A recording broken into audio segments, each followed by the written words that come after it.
En 10 années de bons et loyaux services pour l'État, Félix Mina en a signé 40.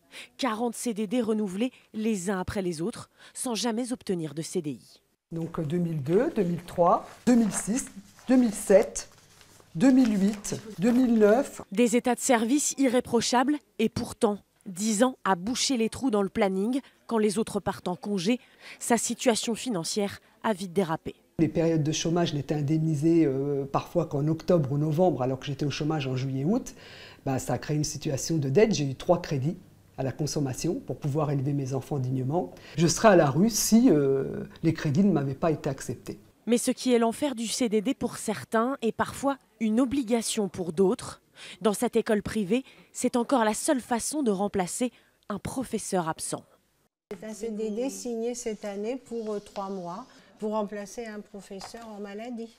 Dans cette école, 2 à 3 CDD sont créés chaque année, mais selon la direction, sans jamais en abuser. C'est un outil temporaire et ponctuel. Mais c'est pas une façon d'embaucher. Non, c'est pas une façon d'embaucher normale, non.